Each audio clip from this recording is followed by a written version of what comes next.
I sat on the pavement. I needed Holmes's help.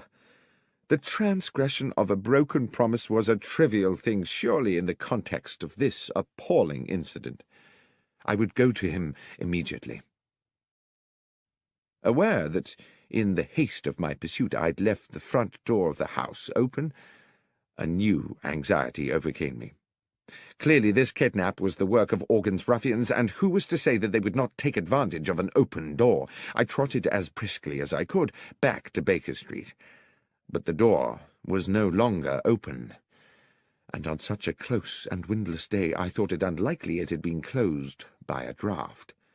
The horrible thought occurred to me that someone may have already got in, and then everything seemed to tumble into place.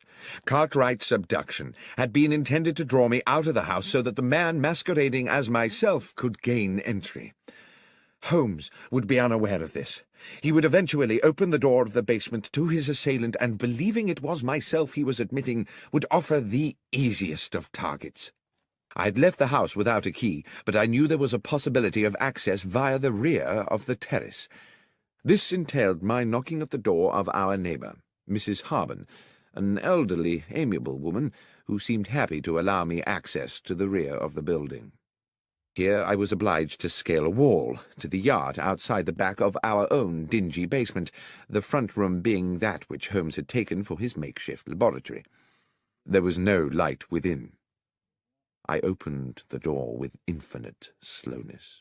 The noise of Holmes's experiments seemed to have stopped. The door that connected this room to the front half of the basement was 6 or 7 short paces away, but it was too dark to see whether the bare floorboards were liable to move and groan when I trod upon them. I tested each step before lowering my weight, and moved with the floating motion of a rather overweight pantomime artist. 1, 2, 3... Then there was movement behind me. A hand was clamped across my mouth and an arm locked around my throat. The grip was expert. I could not breathe or move. The hot breath of my assailant in my ear whispered, "Doctor, do not cry out. I'm going to release you and you will turn round slowly and face me. You must not make a sound. Tap my hand if you understand." I reached up to the hand around my throat, and obediently I tapped it. The arm released me, and as quietly as I could I took a deep draught of air, turning as I did so. "Lestrade!" "Shh! Yes, Doctor. Wasn't expecting you here. Or rather, in a sense I was, but since you are just about to arrive, I wasn't expecting you to come in the back way as well." The policeman smirked at his little conundrum. "Will you explain to me," I began, "what on earth you mean?" "Not now, Doctor," he said. "Glad you're here, though, sir. An additional pair of ears. Up close to the door now, and listen, it won't be long." It was indeed less than a minute before we heard the door from the front of the house opening into the laboratory, and the arrival of what sounded like 2 men. The door was closed with a thump, and a gruff voice said, "So this is it?" "Yes, this is where he's working." There was something familiar about that second voice. "And he won't be back for a while?" "No, half an hour, I should think." At that moment, with a shock, I recognized the other voice. It was my own. I turned to Lestrade again, but he just put his finger to his lips and indicated that I should continue to listen. "So what's the plan, then?" asked the gruff voice within. "To match the bullet that killed Max Zimmerman with the ones from your gun," said my voice. "The police know you killed him, but they need Holmes to provide them with evidence that will convince a jury. Evidently, I thought, the gruff character is Tobias Organ. I heard him pace about, then spit noisily.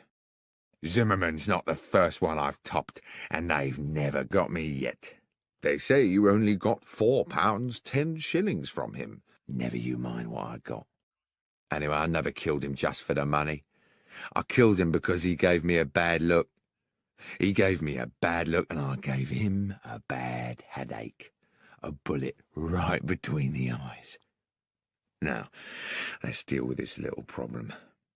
Suddenly there was a tumultuous crash, as if one of the walls had fallen in. "In we go, Doctor!" said Lestrade. He pushed the door hard, and we rushed into the laboratory, where Organ had kicked Holmes's equipment flying in all directions, and where, to my amazement, I saw that he was now being attacked by myself. A perfect duplicate of me cracked him a right hook, then a left hook, and then felled him with a blow to the side of the head. Organ hit the floor like a sack of cabbages. Lestrade was on him in a flash, cuffing Organ's arms behind his back. Lestrade blew his whistle and then proceeded to arrest him. As I stood back to get a better look at my other self, the duplicate doctor put a hand to his own face, wrenched at his upper brow, and pulled and stretched until he had removed his entire face, revealing, beneath the peeling mask, the flaming eyes of Sherlock Holmes. The next moment, Lestrade's officers came bursting through the basement door, and Tobias Organ was dragged away. The heat of the day had given way at last to a pleasant evening. Mrs. Hudson had returned to the house and provided Holmes and myself with an excellent evening meal. Now we sat with our brandies, and Holmes with his pipe at the open window, where a gentle breeze lifted the curtains and refreshed the parlour. "As you will have deduced," Holmes was saying, by way of explaining it all to me, "the object of the masquerade was to lure Organ somewhere where we could extract a confession from him by subterfuge." "But your ballistics experiments," I said, "would they not have been enough to convict him?" "It is a science only in the imagination," Holmes said.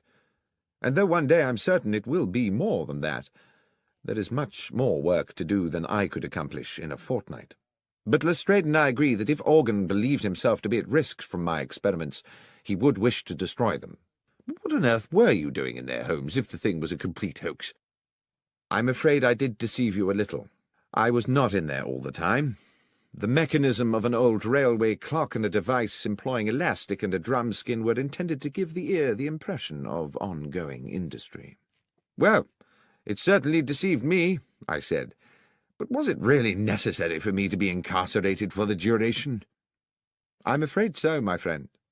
If Organ, through one of his spies, had got wind that there were two Watsons, the trick would not have worked. What's more, it was necessary for him to believe that you and I had quarrelled, and therefore that the good Dr. Watson might be in the market for a bit of betrayal. Unfortunately, your friend Cartwright saw me meeting Organ's accomplice at Marylebone Station, and almost let the cat out of the bag. It was necessary for us to put him somewhere safe. Lestrade's men kindly subjected him to a temporary and very comfortable period of kidnap." "It was you who had him dragged away?" "Yes. I had not calculated that you would follow him, of course, or that you would be locked out and find yourself clambering in through the back. But it turned out well. You will make an additional witness for the prosecution." "Do you think they'll convict him?" "Oh, yes, Watson. His confession today was as clear as a bell. Tobias Organ will hang. As for you, my friend, I have given you a terrible time, and as a reward, I'm going to take you to the opera." "Tonight?" "Yes, tonight. Gilbert and Sullivan. The Mikado." "But, Holmes, my memory is you don't much like Gilbert and Sullivan." "No, Watson, but you do. And besides, I have to confess to having a soft spot for the Lord High Executioner."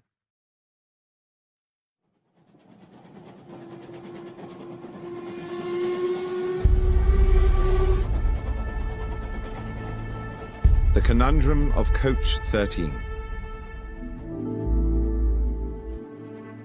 On an October morning, when rain streamed from the black clouds that swept above our Baker Street lodgings, I found my friend Sherlock Holmes in a similarly overcast mood. He had not had a case in weeks, not at least what he called a decent case, and he had been huffing and puffing about the house for 2 days. It was with some relief to both of us, therefore, that we heard the slowing approach of a cab in the street outside, and both moved eagerly to the window.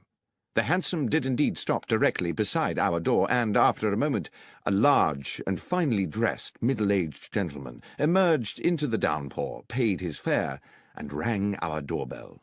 Holmes was smiling. Now what could make a rich American so distressed, Watson, that he would come pell-mell here to us from Paddington.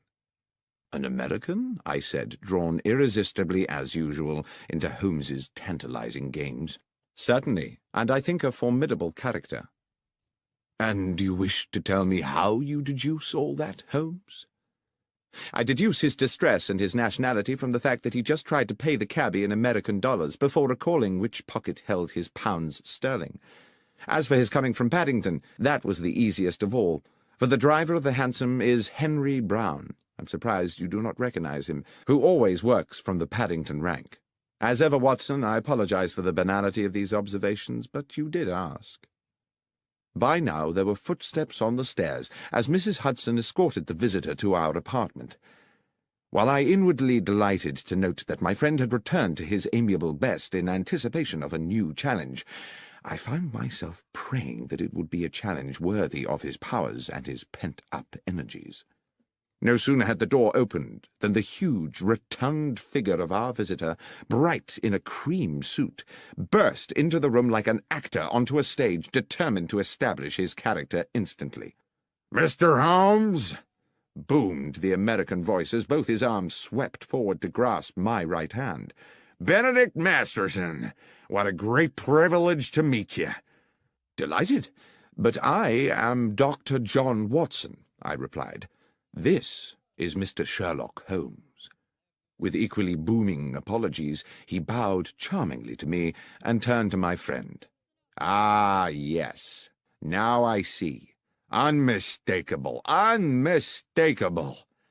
The impression given was that he had found the first Sherlock Holmes of his acquaintance a little short of his expectations. "Mr. Holmes, I wish to ask you to act for me in a business both mysterious and distressing." "You had better sit down, Mr. Masterson," said Holmes, "and tell us everything." And having settled his cream-covered bulk into an armchair and accepted a cigar, on which he continued to puff anxiously as he spoke, the American told us his story.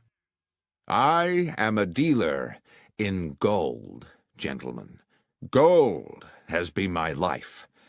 My father owned small mines in Nevada, which gave us a comfortable living. In my turn, through judicious trading, I've made these assets yield a fortune. I came to London last week because your own Bank of England had made an order for a substantial quantity of gold bars to boost its reserves.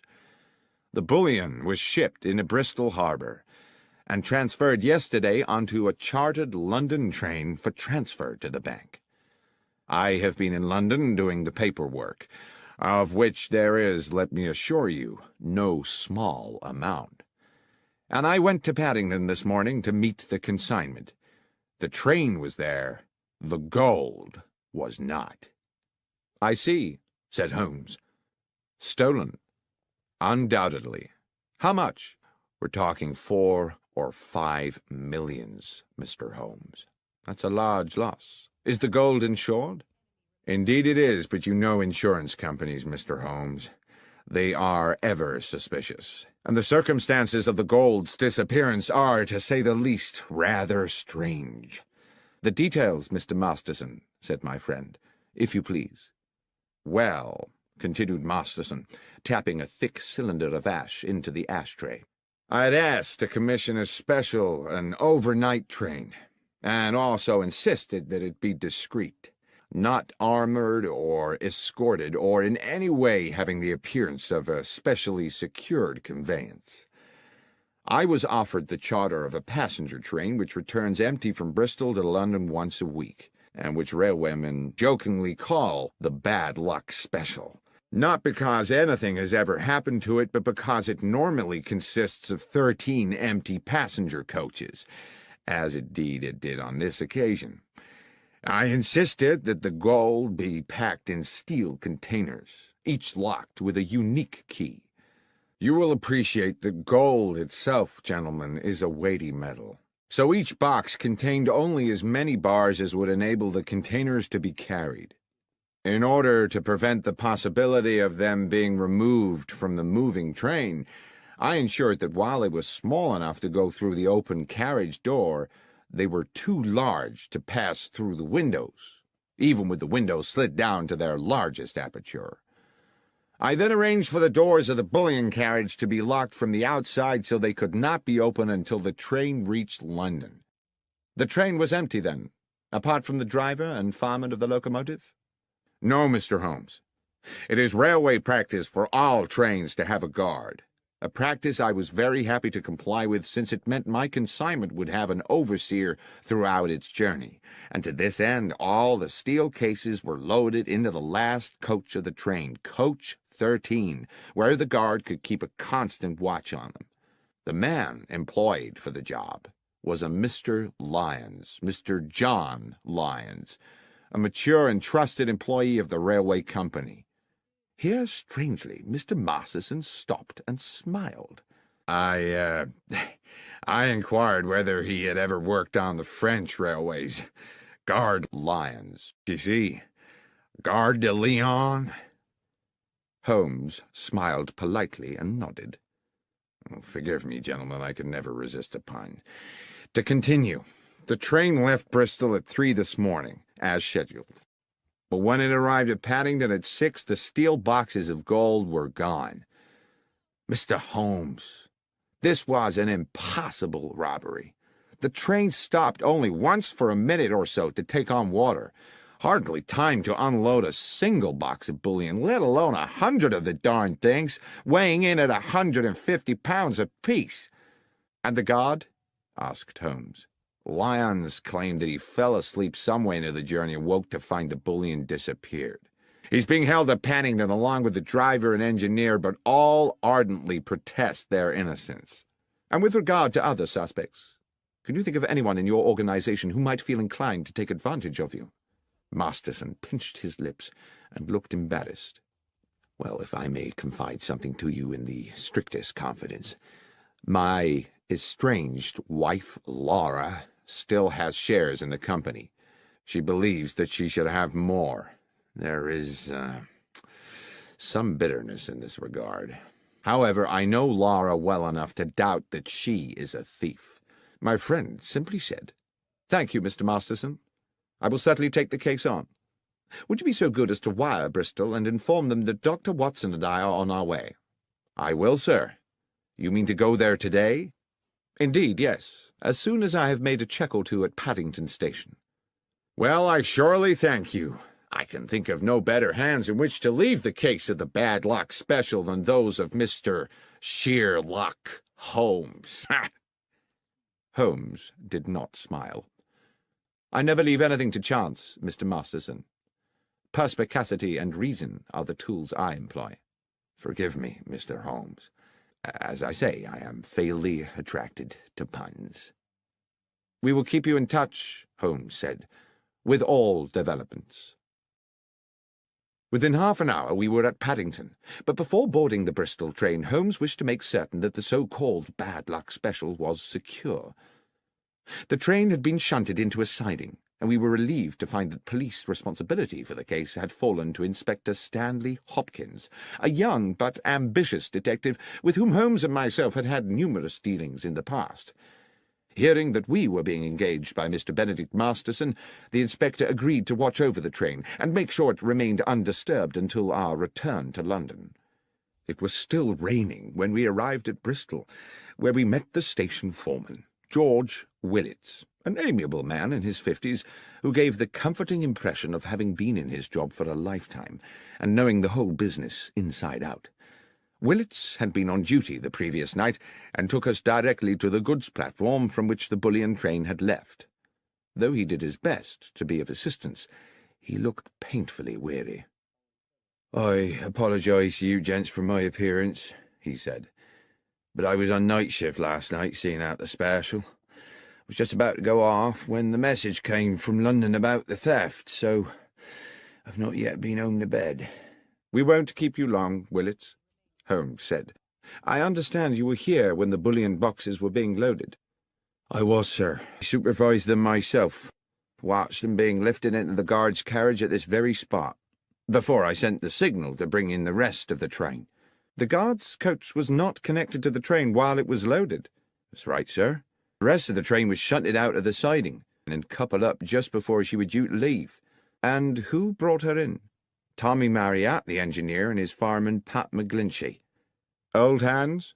Not quite so much a fixture as myself, Mr. Holmes, but they've been around the best part of 10 years. They're sound men.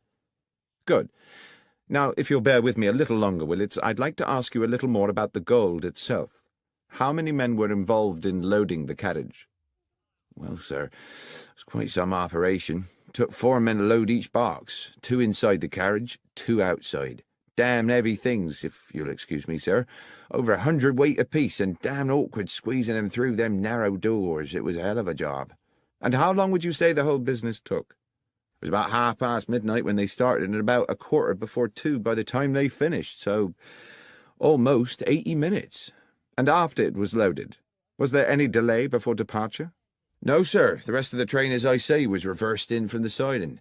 John Lyons, the guard, got aboard, and the door of the guard's coach was locked from without, sir, as per our instructions. One final question, Willits, if I may. I'm informed the train stopped en route. Yes, sir. She was scheduled to hold up for a minute or so at Swindon to take on water. It stopped for no longer than that, and at no other time. No, sir. The signalman would know for sure if she'd been held over for more than a minute, and that's already been checked. Holmes seemed to pause for a moment while he considered all this information, and then he said, "Willits, I am most grateful for your detailed and, I have no doubt, accurate recollections. Now, if you will excuse us, Dr. Watson and I will take the next train back to London and leave you to go home and get some sleep." Inspector Hopkins was at Paddington when we arrived, and Holmes immediately requested that he arrange for us to speak to the railwayman who had commandeered the bad luck special on the previous night, Marriott and McGlinchey, the engineer and fireman, and the guard, Lyons. In a dark office of the railwayman's quarters, on one of the grimmer outer platforms of Paddington Station, the 3 men sat disconsolately on rickety wooden chairs.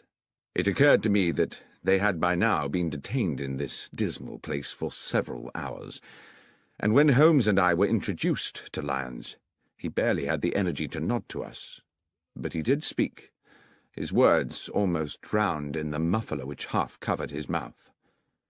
"I dare say you think me a thief, Mr. Holmes, from what you'll have heard. I'm not, sir, but what I have done is derelict my duty, so maybe I deserve what's coming."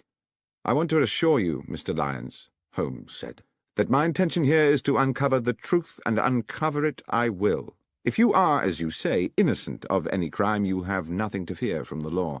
But tell me how you think you failed in your duty." "Well, I were meant to keep me eye on the shipment, sir, weren't I? But I fell asleep. It's not something I make a habit of, but this time I did." "And woke to find the bullion gone?" "A nightmare, sir. I suppose I should have stopped the train with a pull cord, but I was in a bit of a daze." "How long do you think you slept?" "I thought about that, sir. I remember us passing through the White Horse Valley just before Swindon, and when I woke up, we were about 10 miles out of it and past the Lumsey Water Tower." Holmes looked towards the fireman McGlinchey, a plump man with rich black curls. "When you stopped to fill the tank, did you notice anything odd?" "No, sir. It was a dark night, and there were no lights there save the fire from the boiler. You couldn't see 20 feet beyond the train." Holmes turned back to Lyons. "I would like you to describe to me the events of yesterday evening."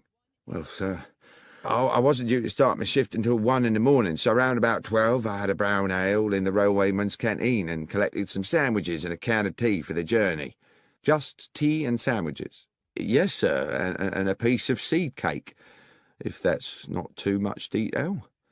"There is no such thing as too much detail. Please continue with your story." "Well, at about 1:30 I made my way over to the goods platform. They just finished loading the bullion into the end carriage, and the other part of the train had been brought in and coupled up. A gentleman in a suit gave us final instructions. To the engineer and fireman Tommy and Pat here, he said the train was cleared to London, with just the one brief water stop, which was under no circumstances to take more than 3 minutes, and if there should be an emergency, they weren't to leave the cab. At that point, they locked me in with the gold, and at exactly 2 a.m. we were on our way. About a half hour after, I had me sandwiches and a few swigs of tea. It were a clear night, and I sat by one of the windows and watched the stars, contented with everything, sir. That's when I must have dozed, and, well, what happened after that, you know." "Thank you, Lyons," said Holmes. Then he turned to young Inspector Hopkins with a new, fierce gleam in his eye. "If we may, Hopkins, I should now like to inspect the train." We made our way along the track to the engine sheds, and after checking the locomotive, searched through each of the 13 coaches, whose number I carefully counted myself, until we arrived at the last, the guard's coach, in which the gold had been transported. "Now I have been assured," Holmes said to Hopkins, "that the doors of this coach were locked from the outside for the duration of the journey." "Yes, Mr. Holmes." "Yet it was possible to move along the train through the coaches via the connecting doors?" "Yes." "And what of the other coaches?" "I checked them. Their outer doors were all locked too, but it would have been impossible anyway for the thieves to have moved the containers along the train to jettison them from another carriage. The boxes of gold were too big to pass through the connecting doors. All that had been carefully calculated." "But is it quite certain," I ventured, "that the boxes could not have been opened and the gold removed bar by bar?" "Quite certain," said Hopkins. "Not without the original keys. They were unique to each box." "Besides, Watson," said Holmes, "if the boxes had been opened here, then, with or without the gold, they would still surely be here now. Speaking of which, Hopkins, the carriage is just as it was found when the doors were first opened this morning. As I said, Mr. Holmes, nothing's been touched." Holmes took an initial sweeping glance around the carriage interior, then stooped to pick something up from the floor. "This brown paper, I presume the wrapping for the guard Lyons's sandwiches." "Yes." "This is can of tea?" "Yes." "Curious that he had a can of tea?" No. Curious that a man under stress should be so painstakingly tidy. "I don't understand, sir." "Never mind. What do you make of this, Hopkins?" Holmes had picked up from the corner a loop of scarlet fabric, silken and ruffled. "I don't know, Mr. Holmes. I was completely baffled by it. It seems to be a small decorative item of some sort from a lady's wardrobe." "A hair tie, I should think," I said. "How might it have got here?" "I don't know, Doctor, I'm sure. But I suppose it's theoretically possible that someone might have concealed herself in another carriage." Holmes had put the object to his nose. "There is a perfume to it," he said, "but faint, as though it had not been worn for some time." "Could it belong to the thief?" I asked tentatively. "Possibly," said Holmes, "though I think that might have been a thief too many." He stooped to replace the scarlet fabric on the floor of the carriage. "I think we are close to a conclusion, Watson." "Hopkins, I should like to talk to the guard Lyons again, and to the driver and his fireman. Please make sure that there is at least one other police officer present, and we must be sure to invite Mr. Benedict Masterson to our little denouement, since he's been kind enough to pay the fee for this investigation." By the time Masterson arrived, the clock was approaching 9, and we sat in the old mess-room bathed in dingy yellow gaslight. The rain rattled ceaselessly on the roof and windows, and, when we were all assembled, the 3 weary railwaymen, along with Benedict Masterson, Inspector Hopkins, a junior officer, and Holmes and myself, the gathering became hushed and expectant. Masterson said, "Well, this has certainly been a baffling business, Mr. Holmes. But I assume we're here because you've picked up some clues along the way. You are certainly a man equal to his reputation, sir. The inspector mentioned a red silk trinket of some sort." "Yes," Holmes said. He produced the item from his pocket. "This piece of perfumed fabric. The clear message is that someone was concealed in the carriage with the bullion." "I see. And moreover," I put in, "that the concealed person was probably female." Masterson appeared a little shaken. "Female, you say? Oh, dear." "If I may," said Holmes, "we will return to that later. Mr. Lyons, let us revert for the present to the subject of your sandwiches." "My sandwiches again, sir?" "Indeed. The sandwiches you took on board the train last night, together with the seed cake and the can of cold tea. You say you ate them just before you fell asleep. Yes, sir. You ate the sandwiches and the cake, you dozed off, you woke up again, and the gold was gone. Yes, sir. That's how it happened. And when you came round and realized the gold had gone, you say it was like a nightmare. Yes, Mr. Holmes. You were very agitated? I certainly was. Too agitated, I expect, to sweep the floor of the carriage. To what, sir? I presume you did not sweep the floor of the carriage at that point, in that disturbed state. No, sir, I didn't. With respect, sir, that's not my job. Quite. I wouldn't expect you to, which makes it very difficult to explain why, when I examined the guard's coach this afternoon, I found not a single crumb on the floor. Now, can anyone here tell me how it's possible to eat several sandwiches and a slice of seed cake without dropping a single crumb? Or, come to that, a single seed? I promise you, sir, what I said about my supper was true. I remember exactly what I brought and exactly what I ate. I have no doubt of that, Mr. Lyons. Then what, sir? My point is merely that you were obviously not in coach 13 when you ate the sandwiches. On my honour, Mr. Holmes, I swear I was. Oh, you were in a carriage, certainly, but you were not in the carriage in which your sandwich wrapper was found. The coach where you ate your supper, the coach with the bullion, never made it to London. Mr. Holmes, this is confusing, began Masterson. Holmes interrupted. On the contrary, Mr. Masterson, it's very clear. The coach containing the gold was uncoupled from the train when it stopped for water, run into a siding by those awaiting it, and unloaded of its cargo at their leisure during the night. It was a perfectly dark night. There was no moon, so the railwaymen, as Mr. McGlinchey here has recently confirmed, could, from the water pump, see nothing of what was going on at the back of the train.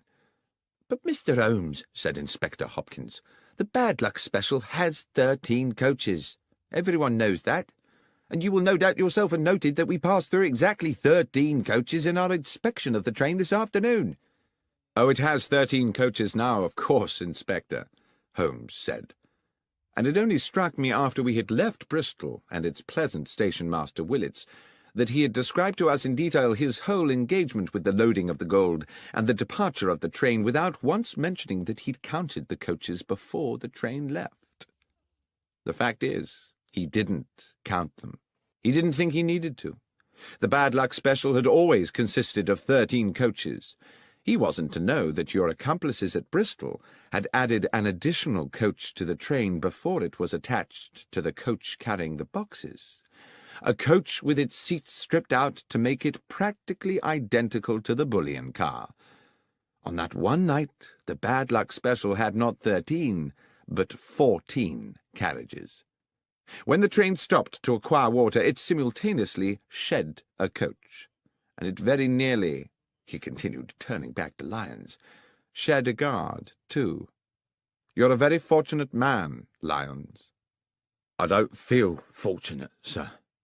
Your good fortune is that you are still alive, and that in turn is because you were fortunate enough to fall asleep. Imagine if you had not. The train stops. The thieves uncouple the rear coach with yourself inside it. As soon as you see them, you become a risk to them. There's no telling what they might have done. What I believe actually happened was that as they were releasing the carriage from the train, someone noticed that you were asleep inside. They took the opportunity to move you into the next coach, along with your tea can and sandwich wrappings. You may be thankful you did not wake at that moment. Masterson wore an expression of amazement.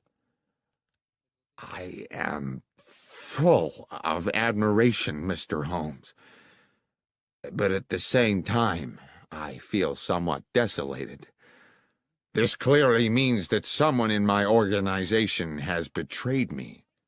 Which brings me back to the ring of scarlet silk discovered in the carriage, certainly an intriguing adornment to the problem, said Holmes.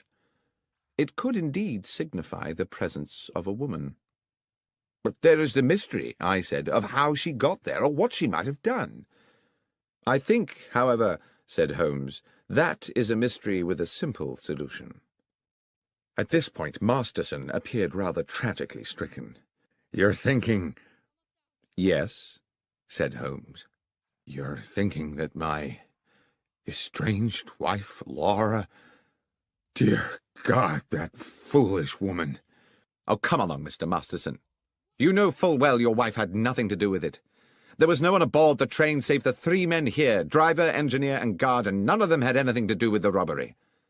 The 3 railwaymen looked at one another as though they had suddenly had revealed to them their entitlement to a joint fortune. "As for the thieves," said Holmes, "they are to be located somewhere nursing a hoard of bullion, apart, of course, from their paymaster, who is sitting here with us. Is that not so, Mr. Masterson?" Masterson blustered and steamed. He was outraged. This was absurd. "How dare you, sir? What evidence have you for such an outrageous suggestion?" "I had misgivings from the beginning. I could not understand why you came to me so quickly after the theft had been discovered, when you had so much else to deal with.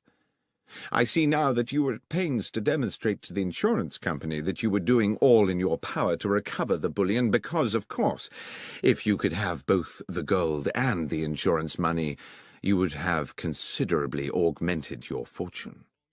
But worse still, what your partners in crime would have done to Mr. Lyons, had he not had the good sense to fall asleep on the job, hardly bears thinking about. You were prepared not just to steal, but to be an accessory to murder." "This is speculation, Mr. Holmes. This would not stand up in court. You should be looking for another felon. What about that red silk ring?" "Ah, yes. You've been very subtle about that, Mr. Masterson, suggesting your wife's name one moment and the next assuring me that she could not possibly be implicated. I doubt whether you thought she would be, but you certainly sought to throw me off the scent. What was that item, if not a red herring? And is that not, for those who like to play games with words, another way to say a red herring? What fun you no doubt planned to have with that joke, Mr. Masterson, had you got away with this business. Now it seems the joke is on you.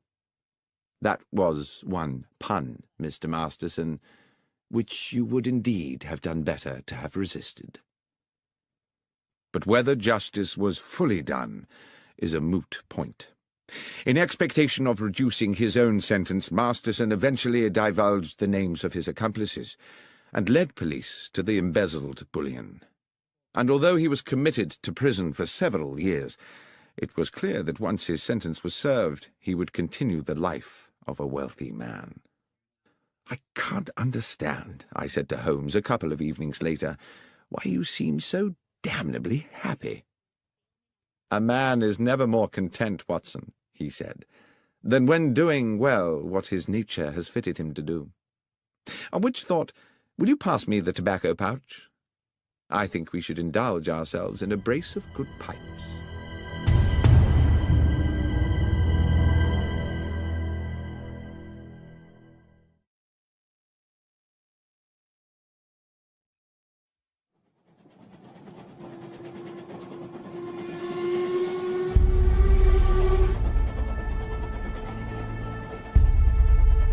The Trinity Vicarage Larceny.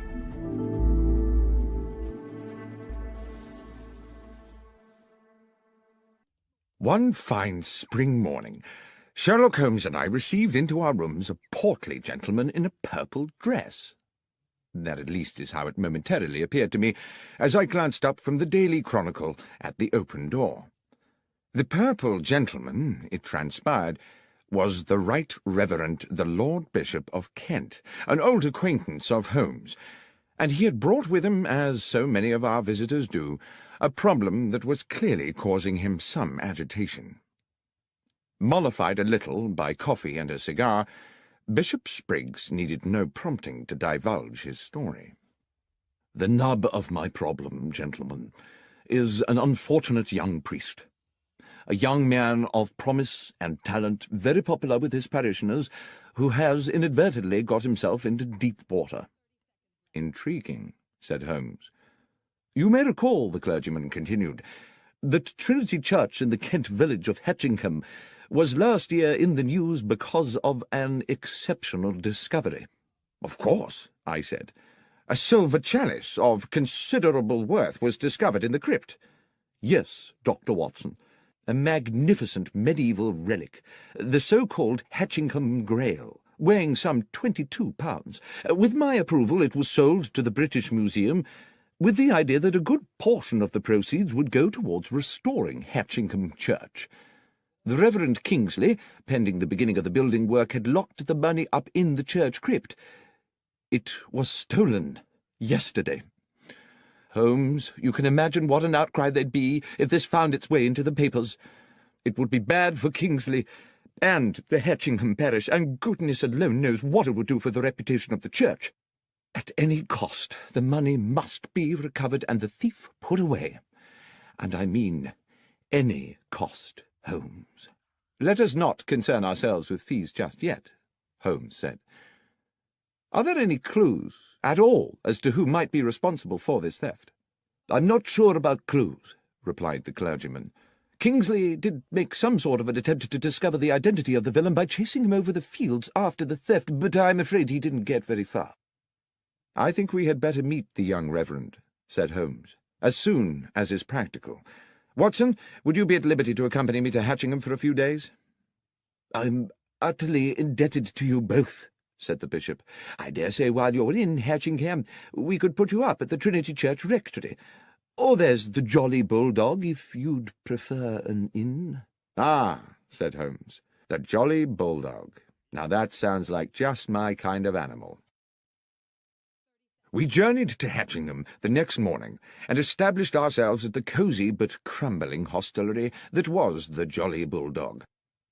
Our landlord was a bluff man called Starkey, taller by inches than Holmes, and compelled to stoop to avoid the beams of his own ceiling as he lumbered about in heavy boots serving his customers. He grudgingly provided us with a late snack of bread and some rather tough cold meats, complaining that if everyone chose to be fed at 2:30 in the afternoon they would have to invent a new word for the meal taken between luncheon and dinner.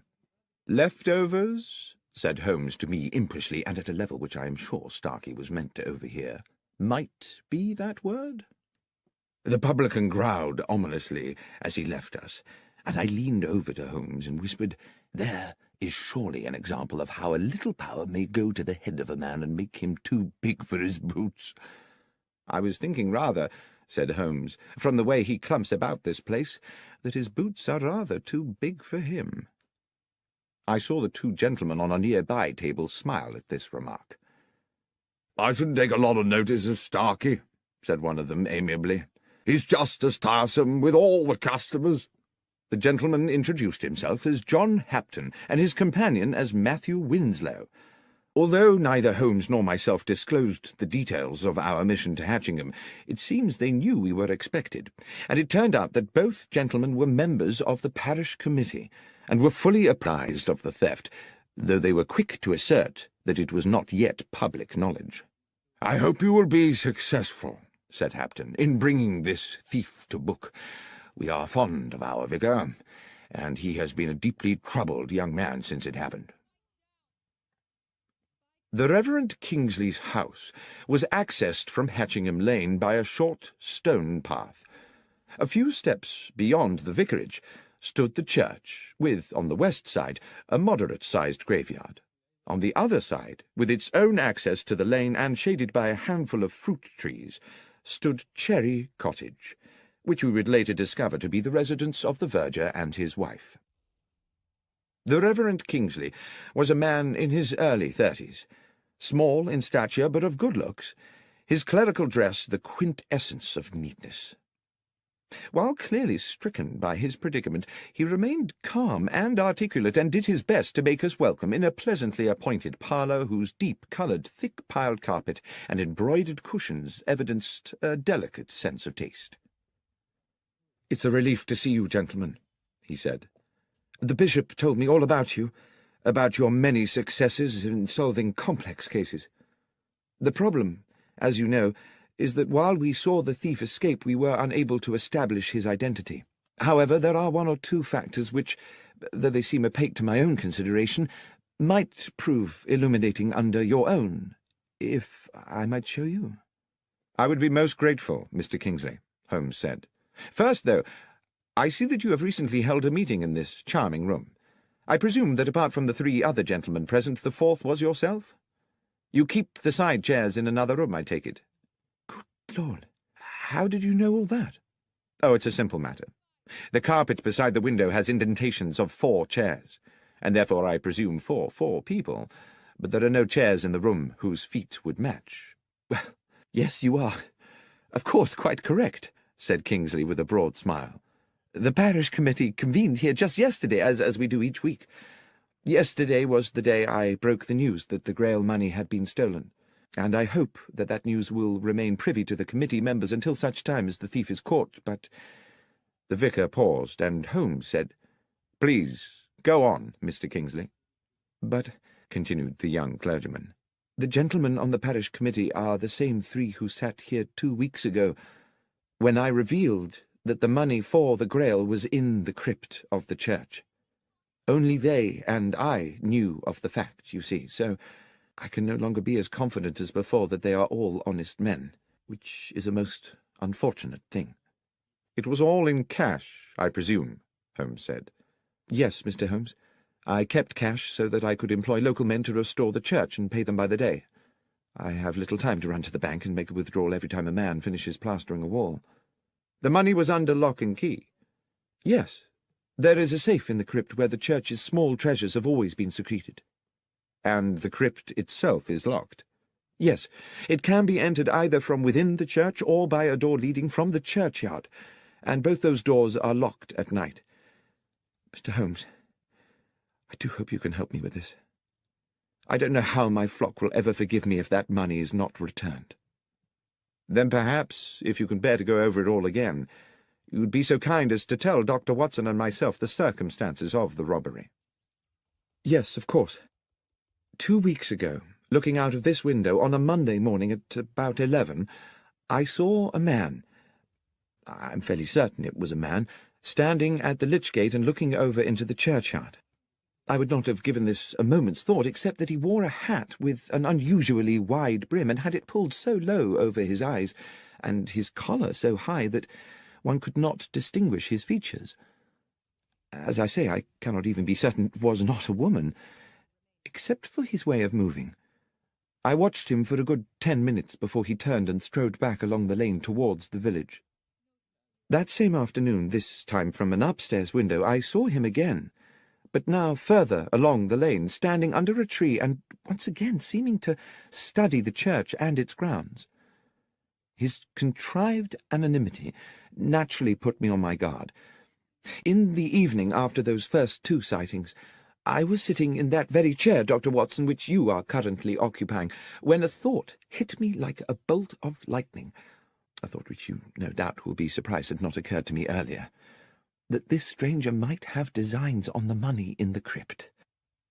After this alarming epiphany, I spoke to my verger, Sam Manners, and his wife, May, who keep house for me. They live in Cherry Cottage, which, as you will have seen, stands on the lane beside the church's lich gate. There's a short cut from their back door to this house, which they employ when they wish to see me.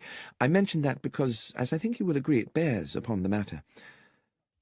I asked them to report to me if this sinister figure, or anyone else unknown to them, appeared in the vicinity of the church. And indeed, it seems as if the man in that hat had begun to watch my whereabouts, because first May Manners, then her husband, reported to me that they had indeed seen the man in the hat. I began to feel that an attempt on the money was imminent. I resolved, then, to remain in the vicarage or the church grounds until I was certain that the threat had passed. I instructed Mr. and Mrs. Manners that if they saw the stranger again they were to take the short cut to my house and inform me immediately, but they were under no circumstances to approach him. And now we come to the day of the theft. Sam Manners was whitewashing the walls of the church. At this point Holmes stood up. "I think it would be as well, Mr. Kingsley, to acquaint ourselves with the geography of the church and its grounds. Might we continue outside?" A rapturous afternoon of sunshine and birdsong greeted us as we left the vicarage and walked out into the churchyard, where the Reverend Kingsley commenced our guided tour. I immediately began to locate us on a mental map of Hatchingham village and its surrounding areas, a practice I learned in my military days and which has served me well in civilian life. I could see in my mind the large oblong of farmland, about 2 miles across, with Hatchingham village and the church almost at opposite corners. This substantial area of land was surrounded on all 4 sides by public roads. Mr. Kingsley took us through the grounds on a grassy path which ran along the side of the church up against the gravestones of the churchyard. "This is the wall of the church Sam Manners was painting that morning," said the vicar. "He worked for a couple of hours, and at 12 o'clock I sent him off to his cottage for his regular midday meal. I went back into the vicarage and took up a book. After about 20 minutes there was a knock at the back door. Mrs. Manners was in a frantic state. She and Sam had just seen the man in the white-brimmed hat going into the churchyard. I told her to return immediately, and to tell Sam to meet me here at the crypt door, and I came here directly to find myself staring at a spectacular mess." He pointed to a flight of 4 steps just off the path, leading to a door low down in the half-painted church wall. "The door to the crypt," he said, "from which the thief must have made his exit, and not expecting to encounter a paint bucket, presumably kicked it flying in his haste to escape." A residual expanse of powdery white, still damp in places, stained the flagstones at the bottom of the steps. "Sam was with me within seconds," continued the vicar. "We could see nobody, but we soon guessed which way he'd gone. If you'll follow me, gentlemen." The vicar led us a little further along the grassy path, to where the churchyard ended in a wooden fence. Set into the fence was a stile leading on to a footpath. "That," said the vicar, "was his escape route." Beyond the stile, the ragged footpath traversed the meadow through weeds and rough grasses, stretching away into the distance. Along this narrow track could be seen intermittent blobs of white. "And I suppose the presumption would be," said Holmes, "that the trail of white paint marks are the fleeing man's footsteps." "Yes, exactly. Obviously our man escaped across the field to Harding Lane, Mr. Holmes." My companion nodded. He stopped at the stile. "There are 2 white handprints here," he said, "a right hand and a left hand. The fellow was in some haste, as indeed one would expect." Holmes crossed the stile athletically and walked a little way into the field. Bending down, he examined one of the white marks, then plucked up a handful of grass and returned to us. "Thank you, Mr. Kingsley. I think I've seen all I need to here. Is there anything else you think might help us?" "Yes," said the vicar enthusiastically. "Back at the house." Holmes requested that Sam Manners and his wife join us in the vicarage, and a little afterwards in Mr. Kingsley's kitchen. Mrs. Manners set herself to the task of making us all tea, while Holmes paced the stone floor slowly. I sat at the kitchen table with the vicar and Sam Manners, a ruddy man in his early 40s, whom Holmes was now addressing. "So, Mr. Manners, you are the only person to have caught a glimpse of the man in the hat on the day of the robbery?" "I believe so, sir. I was at the window taking my lunch. I saw this feller in the big hat looking up and down the lane a few times as if to check all was clear, then enter the churchyard. Straight away I said to Mrs. Manners to go by the back door and tell the vicar." "And you yourself waited in the cottage until Mrs. Manners returned?" "I did, sir." "For how long?" "Not more than 2 minutes. She told me the vicar wanted me to meet him out by the church. I dashed right out." "And found the Reverend Kingsley waiting for you?" "Yes, sir, and the door to the crypt wide open, whitewash everywhere." "The crypt door had been locked before you went to lunch?" "Oh, yes, Mr. Holmes, it always was." "And that was when you noticed the trail of paint?" "Exactly, sir, and set off to follow it. You must have only been a short way behind the thief." "Must have been, sir, but he moved like the wind. We was across that meadow in less than 5 minutes. It was a good 4 furlongs, and never caught up to him. But what we found at the opposite side clinched it." Here Mr. Kingsley interrupted. "Sam means this," he said, and produced from a drawer a wide-brimmed black velvet hat, inexpensively made, and in shape rather resembling the sort of thing one sees worn by picadors in pictures of bullfights. Holmes took the hat and turned it around in his hands. "It was me found it, sir," said Manners. I was running a bit ahead of the Reverend, hoping to catch up with our thief, and as soon as I was over the stile, I saw it in the grass by the road, just where I suppose it had fallen from his head." "Well," said Holmes, "while I cannot see yet how that will help us, with your permission I shall take it away with me." "Of course," said the vicar. "We'll leave you then, but by way of that path across the fields. I'd rather like to follow the route taken by our escaping felon." And so it was that we made our farewells and set out from the churchyard across the wide meadow towards Harding Lane. Although it had been a week since the church thief had fled, there remained a clear trail of white footprints across the entire width of the field. The path ended at another stile, which gave onto the shaded narrowness of Harding Lane. We calculated that to return to Hatchingham village we could go in either direction around the perimeter of the meadow. We took the route west along the Pincham Road rather than going east and back via the church. As we walked, my companion looked repeatedly this way and that, into the fields at the roadside, the patches of scrubland, and the bushes and trees. "If you note anything, you must let me know, Watson." And I agreed that I would. But the fields lay bright and innocent in the late afternoon air, and the trees were populated only by birds jubilantly enjoying the sunshine. Then, as we crossed a bridge over a gurgling stream, Holmes stopped halfway. "There's something there. Do you see?" He pointed to the bank of the stream, above which a hawthorn overhung the rushing water. "Something in that bush. A pair of somethings, unless I'm mistaken." We clambered over the balustrade of the little bridge and dropped onto the bankside.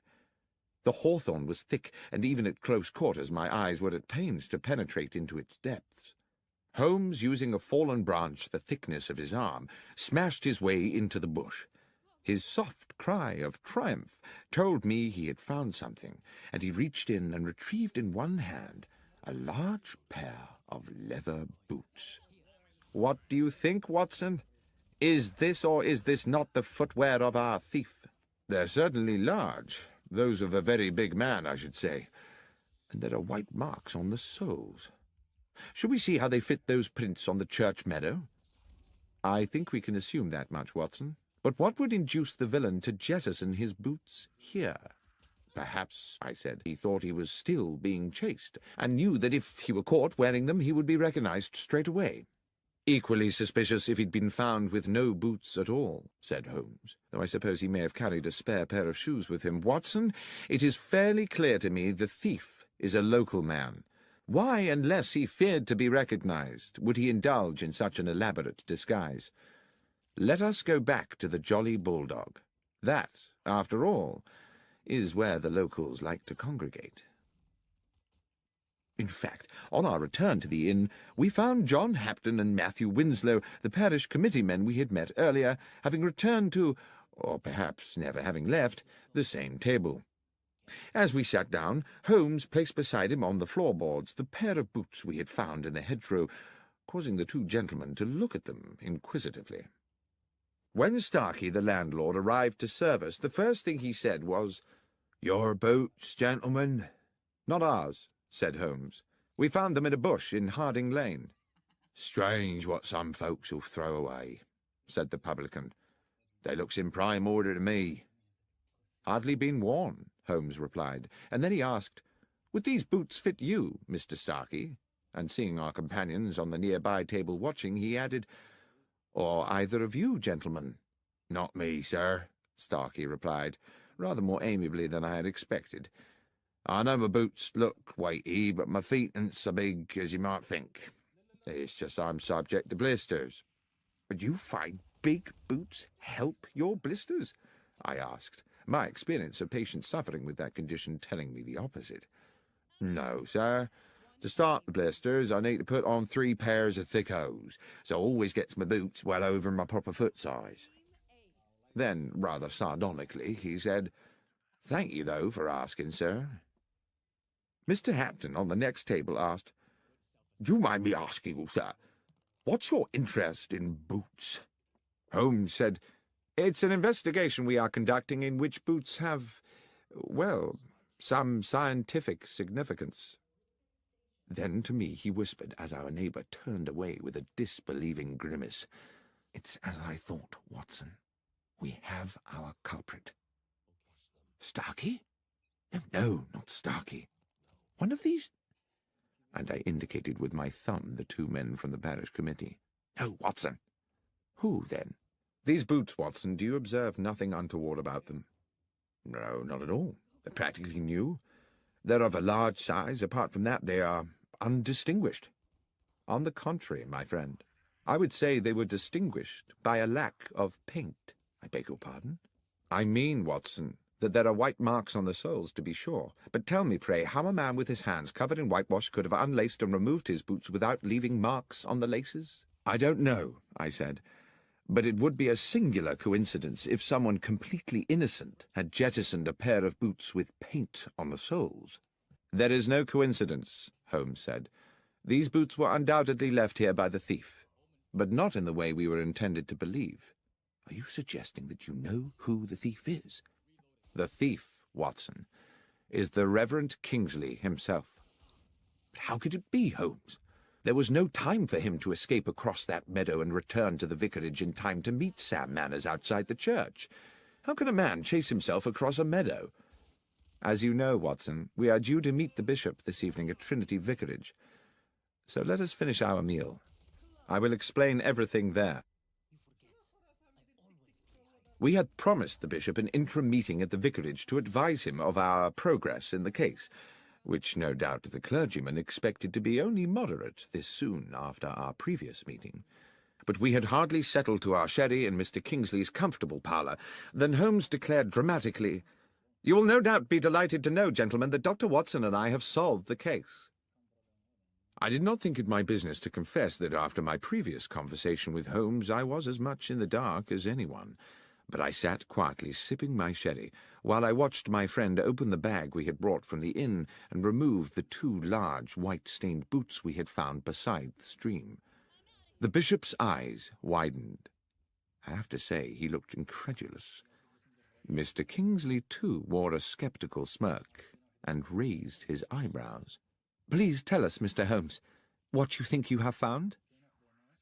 "Dr. Watson and I found these," Holmes explained, "in a bramble bush in Harding Lane.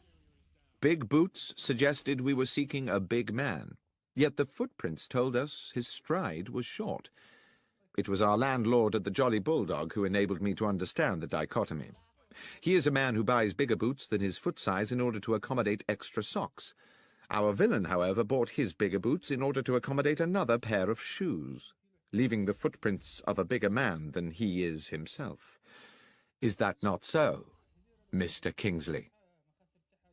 The young vicar, I thought at the time, if he was guilty of anything, was heroically cool about it.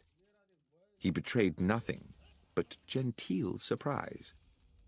"Are you suggesting that I was the thief, Mr. Holmes?" "Holmes," said the bishop gravely, "from what I understand, Mr. Kingsley and his verger practically managed to catch up with the thief on that fateful day. What on earth do you think is the evidence for this assertion?"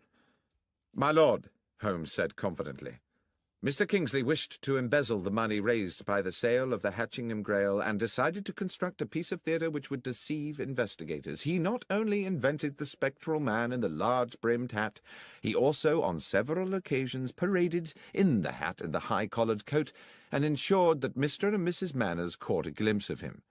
On the day of the theft, having sent Sam Manners to lunch, he came back here to the vicarage, assumed the disguise, showed himself at the cottage window where Manners was eating, and proceeded into the churchyard.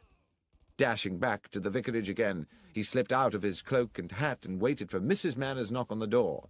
He told Mrs. Manners to summon her husband and rendezvoused with him outside the crypt door." "And then what?" said Mr. Kingsley, insolent with fury. "I put on these boots, unlocked the church, went down to the crypt, took the money, escaped the church, jumped the stile and ran across a mile of the field, then dashed a mile back, took off the boots and waited calmly for Sam to arrive, whereupon I went chasing off across the field again? That would indeed have been ingenious. To do in 2 minutes what an athlete could not do in 20. Yes, indeed. The question, as my friend Dr. Watson has clarified, is precisely, how may a man chase himself across a meadow? And the answer? Asked the bishop. No one will ever know at what point you took the money, Mr. Kingsley. As the keyholder, you are free to do it at your leisure. And, for all one knows, it may never have been in the crypt safe in the first place. Certainly there was no need for you to waste time on it on the day we are discussing. You wished to ensure there was just enough time with Mr. Manners at lunch for you to get to the crypt door and kick over the whitewash bucket. And of course, you had given Mr. Manners the task of whitewashing that particular part of the church wall, simply to ensure that there would be a bucket there to be upturned. That was all you needed to do, because, and here is the thing, you had made the footprints across the field on the night before. You had also, I have no doubt, planted the boots in the hedgerow on the same occasion, making sure they had plenty of white paint on the soles. Foolishly, you forgot to daub a little on the shoe laces. At this point, the vicar dropped into a chair as though all resistance had suddenly fled him, and I believe that as Holmes proceeded, we all realized that he was now approaching a devastating conclusion. At some hour of that night, Mr. Kingsley, having splashed so much whitewash on the underside of the boots that your hands were gloved with paint, you planted your white-printed trail along the footpath across the meadow to Harding Lane. Afterwards, you dropped the wide-brimmed hat by the stile and jettisoned the boots in a bush further along Harding Lane. The trail of prints was therefore neatly in place for the deception next morning, and I dare say you were solicitous to keep Mr. Manners away from the stile, where he might prematurely stumble upon your, if I may so misname it, handiwork. But one moment, said the bishop. If Mr. Kingsley had dropped the hat the night before, how could he have been wearing it that morning? Well, of course, that's simple, said Holmes. There were two hats. And finally, there was the question of the keys. What question was that, Holmes? I asked. I don't recollect any mention of keys. Precisely. There was a distinct absence of any such mention. Why? Because a key would have been needed to enter the crypt, and Mr. Kingsley thought it better not to raise the tricky matter of how such an intruder might have got hold of one. The pale face and slumped figure of Mr. Kingsley indicated his utter defeat. The bishop clearly needed no further convincing. "The money, Kingsley," he said. "Have you spent it?" The vicar looked bitter. "I'm a gambler, Bishop. And the truth is that over the years I have burdened myself with appalling debts. I started to use the church money bit by bit. I meant to return it one day when I had a big win, but money runs through my hands like water. There's little of it left." "Then it's a matter for the police," the bishop said. "And we must find a new vicar for Hatchingham. I fear that you, Mr. Kingsley, will for many years be the incumbent of a much dingier parish."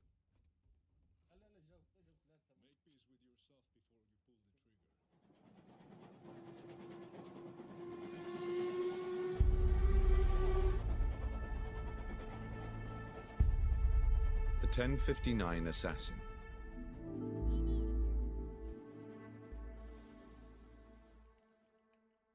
It is now well known that the investigations of my friend and companion Sherlock Holmes, which I have had the privilege to document over the years, represent only a small portion of his life's work. Many other cases have fallen into the obscure well of history. But nothing departs this world without leaving some trace or memory, and now and then an old story rears its head. So it was with the events of the Stovey murder. A letter came to Holmes one morning at our Baker Street apartment from Samuel Carpenter, an elderly publican at the Horse in Colours hostelry in the Kent village of Stovey.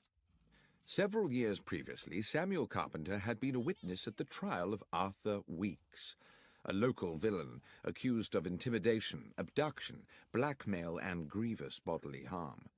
Holmes had been involved in helping police on the case with footprint evidence, and thus had come to meet the amiable publican. I suppose we never expected to visit the quiet settlement of Stovey ever again, but the letter contained a clear and urgent summons. Dear Mr. Holmes, you did say when we made our farewells 4 years ago that if ever there should be a day when I had need of your assistance, I was to write to you immediately. I'm afraid, sir, that day has come. A terrible set of events has clouded my life, and I am quite at a loss. Arthur Weeks, that ruthless villain you helped put away, died in jail a few months ago. Ever since then, his son, Henry, has been making our lives a misery. I found my dog, Catcher, shot dead in the field, and twice a dead fox in our water tank. I started getting letters, threatening to burn down the inn, telling me I should one day wait in vain for my wife to come home. Terrible things, but all written anonymous. Then he brazenly come and drink at the inn as innocent as you like. Well, last week, our son Jack told Weeks straight there, in front of all my customers, that he'd gone too far, and he'd better prepare himself for some serious consequences. I wish he had not done it. 2 days afterwards, Weeks was found shot through the head, and my Jack is now being arrested as a murderer. If there's anything you may be able to do, Mr. Holmes, please come immediately. I knew that Holmes had taken strongly to the publican, so it was hardly a surprise to me when he asked, as is his way, whether I had any pressing engagements over the next few days, and, when I said no, instructed me to pack immediately an overnight bag. Within an hour, we were aboard a Kent-bound train. In Stovey village, we took rooms at the Horse and Colours, and as soon as we were settled in, sat with our landlord at a table in the bar, where a large fire battled the chill in the air. Holmes said, "Now, Mr. Carpenter, the first thing you must do, if I am to help you, is to answer my questions honestly and accurately." "That I will do, Mr. Holmes." "Your Jack made a threat to Henry Weeks here in this bar?" "Yes, sir." "And 2 days later, Weeks was found dead with a shot through his head, just outside the village where Nightingale Lane crosses the London railway line, and his horse tied up nearby." "And they came to arrest Jack when?" "That very night. But Jack wasn't here, of course." "Wasn't here?" "Jack couldn't have killed him, Mr. Holmes. Jack was already aboard the London train when Weeks was killed. He was off to buy himself a suit for his wedding. I took him to Stovey Station myself that evening to catch the 10:59. There weren't a moment when Jack left my sight. I watched him get on that train and waved him off as it left. But the police didn't seem to think that counts for anything. Soon as he got back here next day, they carted him off, and he's now under lock and key in Maidstone jail." "Well, Mr. Carpenter," said Holmes, "I accept unequivocally that what you are telling me is the truth. But my sense is that this is going to be a very convoluted business, and I must impress on you the need to be patient." When Carpenter had returned to serving his customers, I said quietly to Holmes, "Surely, if what the old chap says is true, the police have no case. Weeks must have had 100 enemies hungry for his blood, with far weaker alibis than Jack Carpenter." "Perhaps so," said Holmes, "but I fear the word of a father in defence of a son is unlikely to be regarded in court as compelling evidence, especially when the police have their minds made up in advance. Watson, I've a suspicion that things may get a lot more obscure before they become clearer. Let's make good use of the afternoon by acquainting ourselves with the details of Henry Weeks' unfortunate end." Our escort to the scene of the crime was a local policeman, Sergeant Berry, a man of stubborn practicality, whose uniform one suspected must have been artfully augmented to accommodate the spectacular rotundity of his belly. He clearly felt he had better things to do than to accompany a consulting detective to the scene of a crime when the culprit was already halfway to the gallows. Walking from Stovey village, we arrived at a spot about 30 yards from a level crossing where the main London railway line traversed Nightingale Lane. "Darkhill Crossing. Corpse found here," Sergeant Berry said bluntly. 6 feet from the fence. Victim's horse still tied to the fence. Cause of death, single bullet entering just here." He put a plump finger in the centre of his brow. Weapon? A gun, said the policeman insolently. I am aware, said Holmes, clearly irritated, that if a man is killed with a bullet, then the probable source of the missile is a firearm. What I want to know is whether the weapon has been found, or, if not, whether anyone has deduced the type of gun from the type of bullet. No gun found, said Berry. As for the bullet, far as I know, it's still at the end of a short tunnel into his skull. And the horse? Oh, I don't think we can pin it on the horse, sir, the policeman said with a smirk. Sergeant Berry, Holmes was threateningly patient. Are you able to assist me in this investigation, or would it be more convenient to you if I were to apply to my acquaintances at the yard to find me an alternative guide? The policeman looked suddenly chastened. Just my joke, Mr. Holmes. Yes, I can take you to the horse, sir, and to the body. We saw the horse first.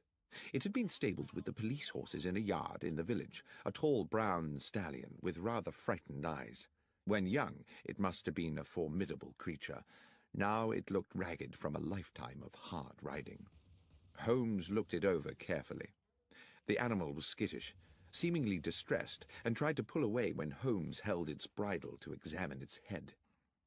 I watched rather nervously as my friend entered the stable bay and walked round the animal, which threatened to jostle him against the walls.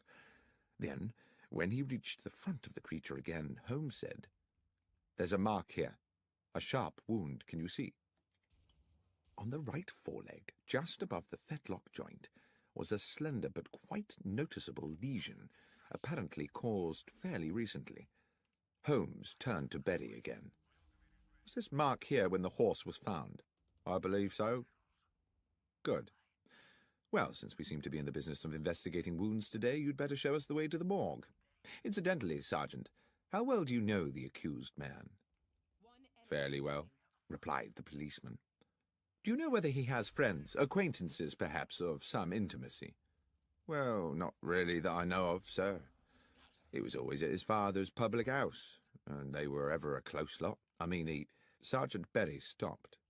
He became instantly animated and businesslike. A gleam came into his eyes, and he said, "Look, there's the mortuary, Mr. Holmes, just after the church. I'll leave you to it, if I may. Just thought of something rather urgent I've got to do." And very briskly, almost running, he disappeared back towards the village.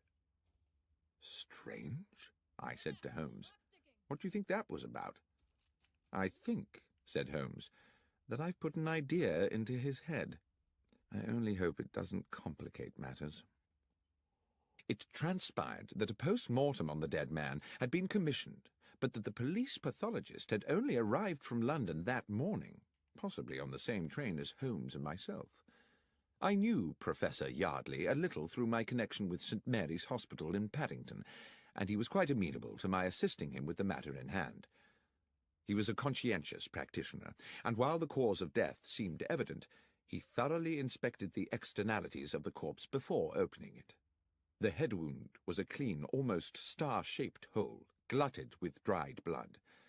There was no wound on the back of the head, and it was apparent that the bullet had not exited the body. "Notwithstanding that there was no weapon at the scene," Holmes said, "suicide seems out of the question, wouldn't you say? There are no powder burns to the skin, and, besides, the wound is probably too small for a close shot. I'd say the missile came from some distance." The bullet had, it turned out, penetrated the brow and lodged deep in the parietal lobe of the brain.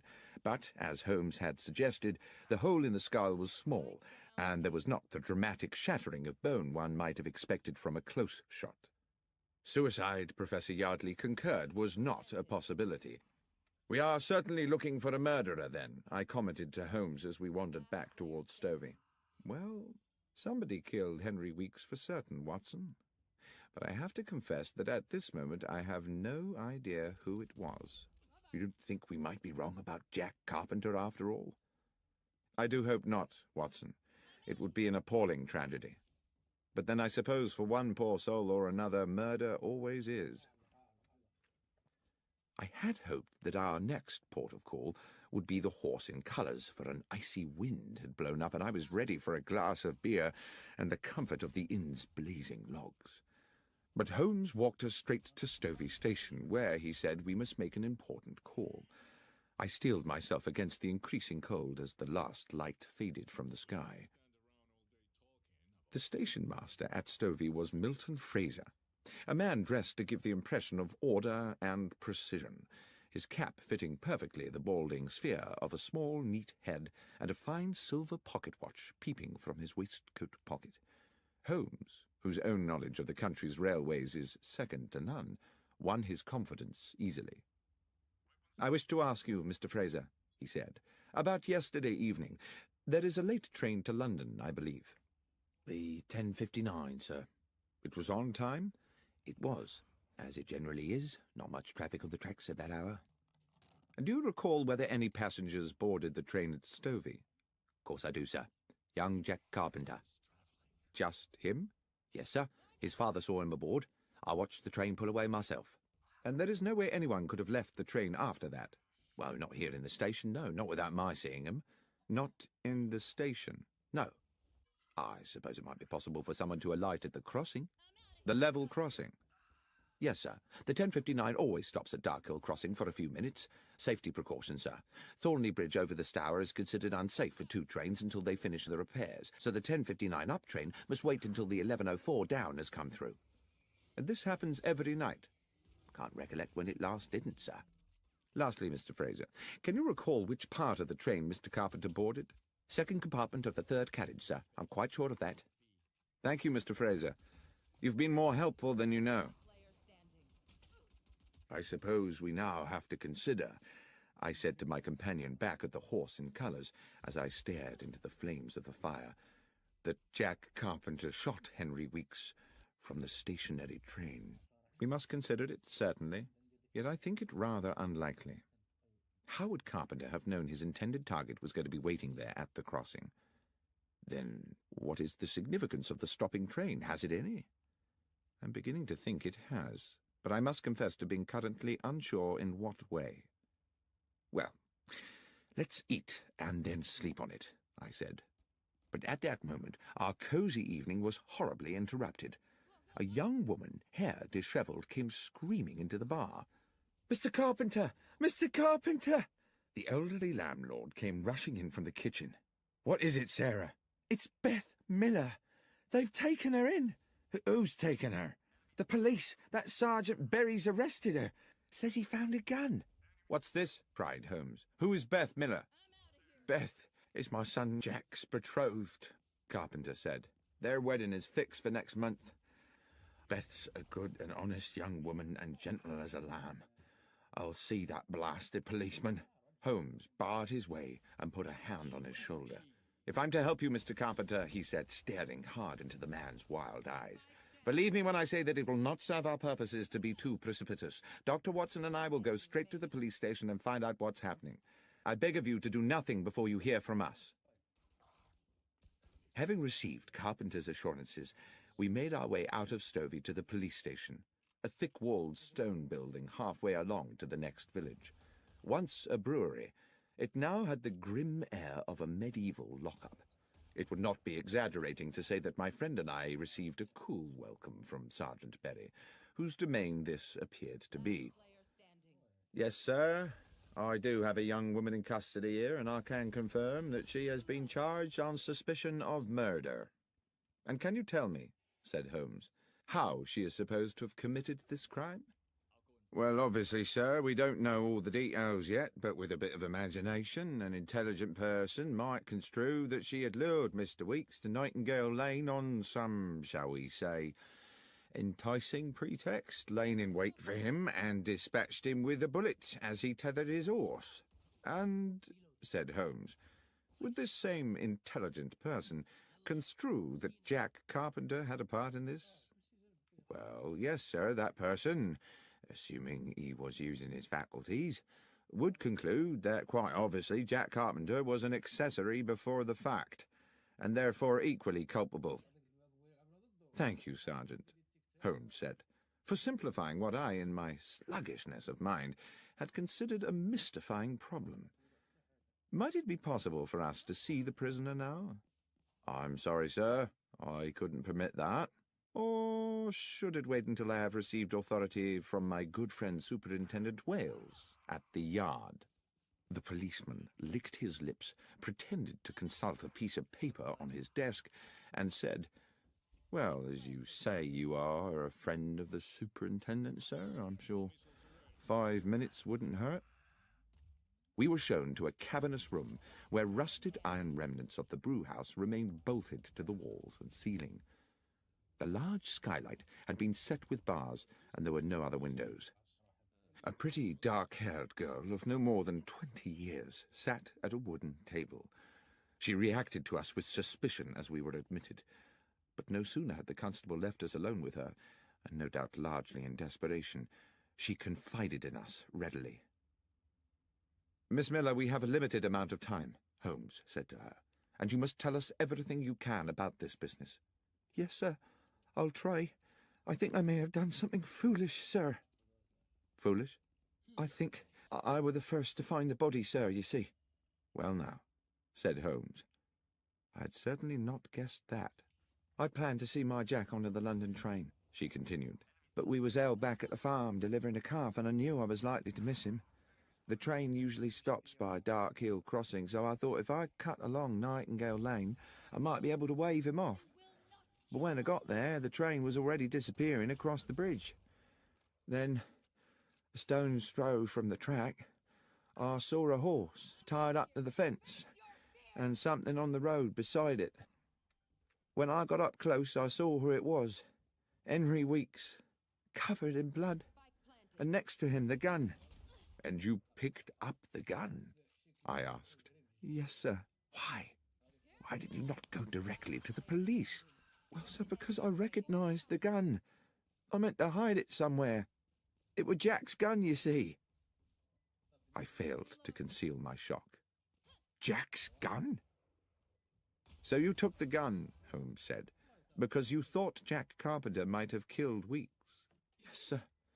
That was my fear." "Even though Jack was on the train?" "I didn't know how long Weeks had lain there, sir. It's a lonely place, and he might have been there for hours. So that didn't look good for Jack, departing as he did the very same evening. I weren't sure of nothing, Mr. Holmes, except that Jack was likely to get the blame, everyone knowing about the venom between him and the Weeks family." "And what," Holmes said, "did you do with Jack's gun?" "Wrapped it in my shawl, slung it on my shoulder, and took it home to hide it. But I was unlucky. On the way I passed Sergeant Berry. I think he must afterwards have puzzled over my strange burden, for he came today to search the cottage, and that's when I was arrested." "But Holmes," I said, "if the murder weapon was beside the body, doesn't that at least establish Jack's innocence?" "Unfortunately not, Watson.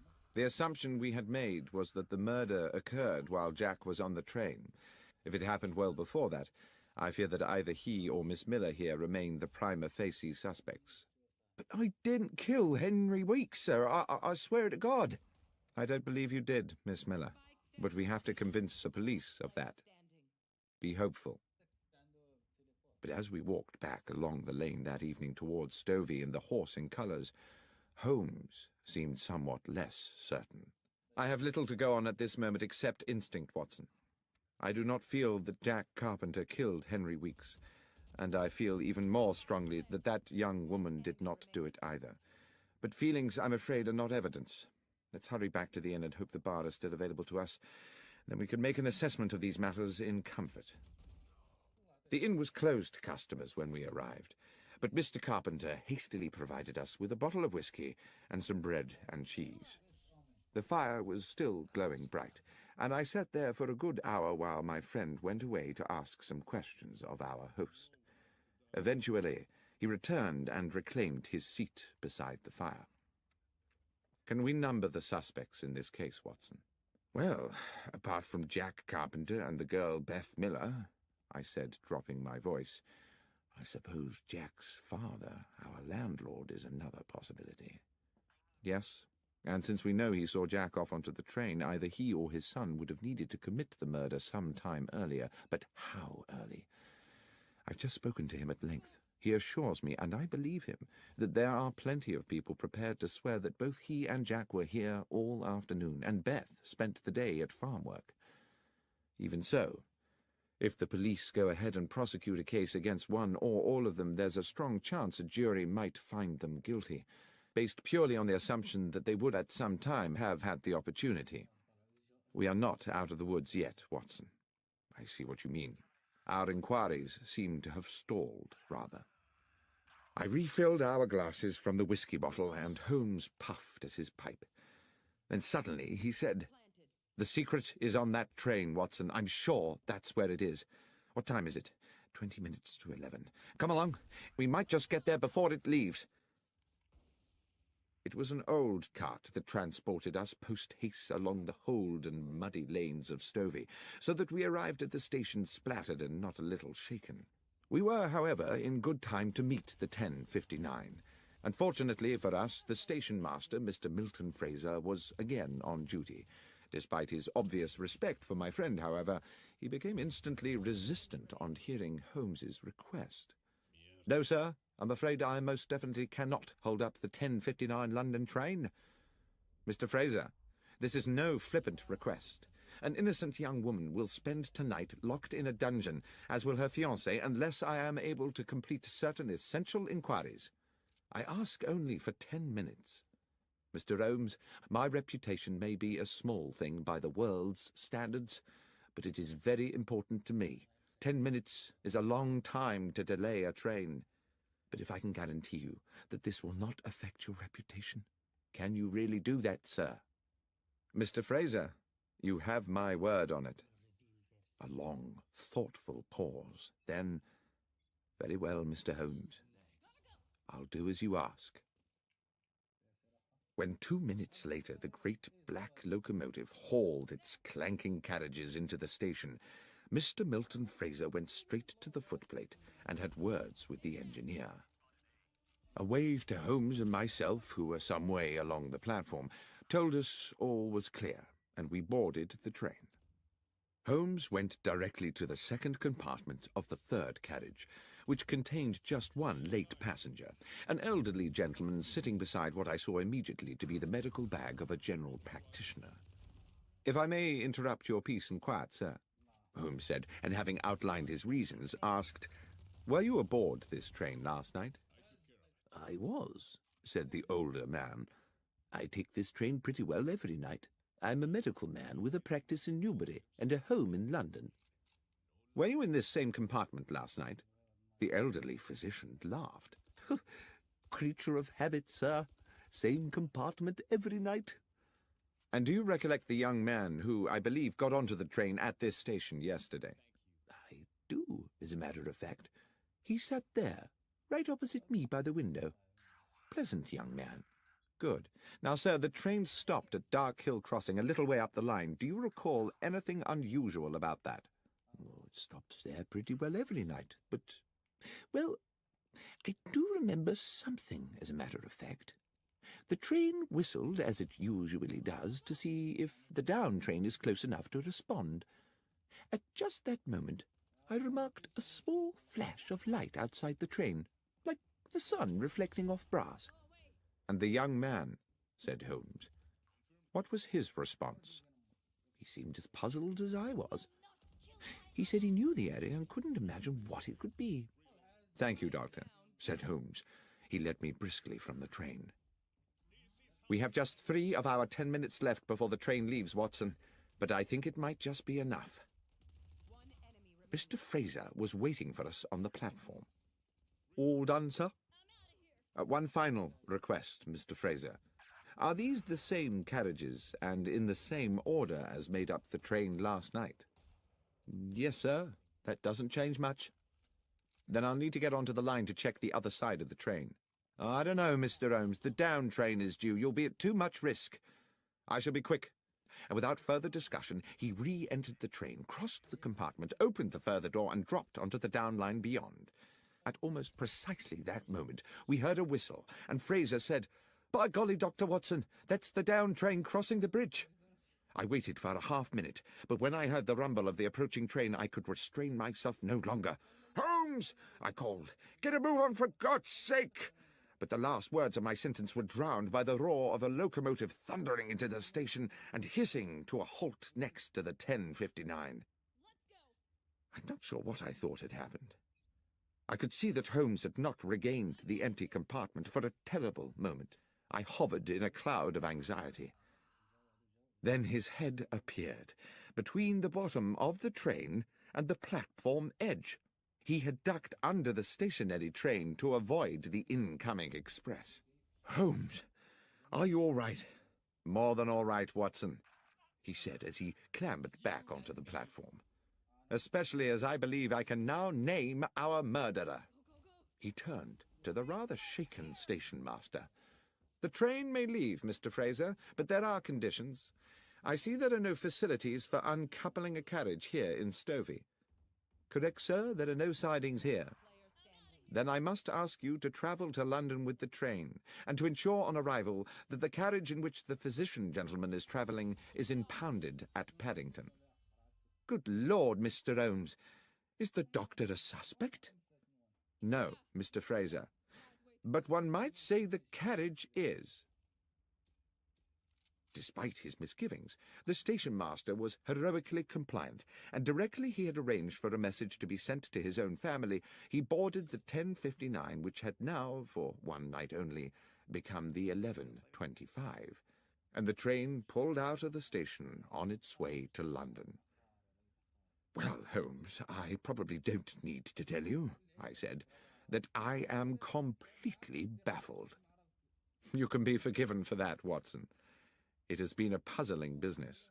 But you do intend to explain to me how a train carriage can be a suspect in a murder case. I will explain everything when we get back to the Horse and Colours. But first I must ensure that Beth Miller is released from that appalling prison and spends tonight in her own bed." It was long past midnight when we sat again in the comfort of the inn. Though I had not been present when Holmes had put his theory before Sergeant Berry at the makeshift jail, he had clearly made a convincing argument, because Beth Miller had been immediately released and sat with us now at the rough-hewn table where Samuel Carpenter, bubbling with the turn in fortune, was proving very liberal with his best ale. "So, who was it, Mr. Holmes? Who was the murderer?" "Well, that's not as simple a question to answer as you might think," said Holmes. "The simple answer is that Henry Weeks was the murderer." "Do you mean it was suicide?" I said. "Well, Watson, whatever we call it, there is no doubt that when Henry Weeks fired the gun, it was to murder Jack Carpenter."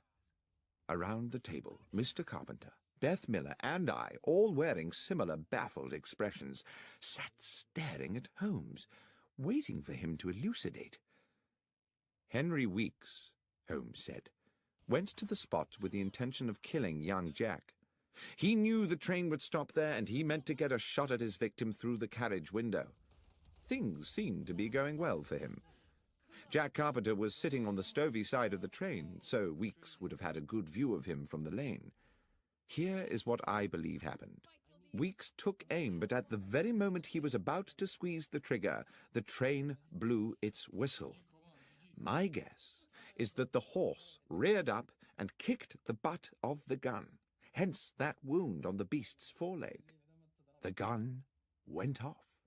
"Ah," said I, "that flash of light the physician on the train mentioned." "Precisely. The sound of the shot was probably drowned by the noise of the train. The gun barrel now tilted down, its aim sent low. The bullet hit the wheel bogie of the carriage. The mark on the metalwork is what I was so keen to check this evening, and ricocheted back to strike Henry Weeks." "So the train wheel was the killer," I said. "As I say, one could impute the train or the bullet or even the horse as accessories, for all were material in the death.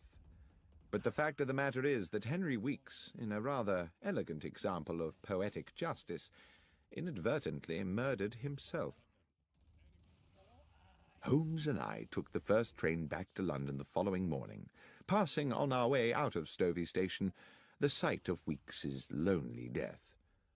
"What put you onto it, Holmes?" I asked. "I suppose you could say, Watson, that human goodness put me onto it. Not deduction, then. Samuel Carpenter, his son Jack, Beth Miller. Good people, Watson. We were, if my instinct about them was correct, distinctly short of homicidal candidates. Then you'll recollect the nature of Weeks's head wound. Clearly not suicide, as you noted yourself, because of the shallow nature of the wound. But was it a deep enough lesion to have been caused by a direct hit at close range? That set me wondering about whether the bullet might have rebounded. My examination of the train confirmed it. You're quite right about the wound. I dare say it didn't kill him outright. The poor man probably lay there for some while, bleeding to death in the cold. Well, said Holmes, perhaps that bleak hour may have given him time to reconsider the error of his ways. Sherlock Holmes, The Rediscovered Railway Mysteries and Other Stories, was written by John Taylor and read by Benedict Cumberbatch. It was produced by Fiction Factory and is published by BBC Audiobooks.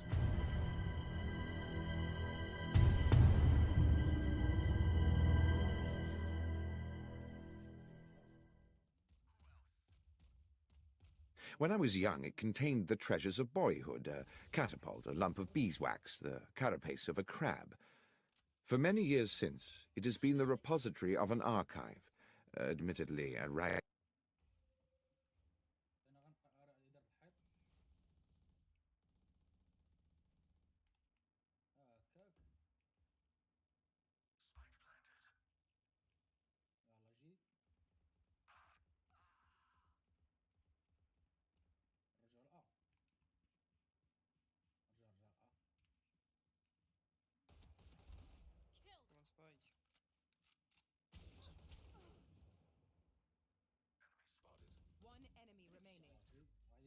Sherlock Holmes, The Rediscovered Railway Mysteries and Other Stories, by John Taylor, read by Benedict Cumberbatch.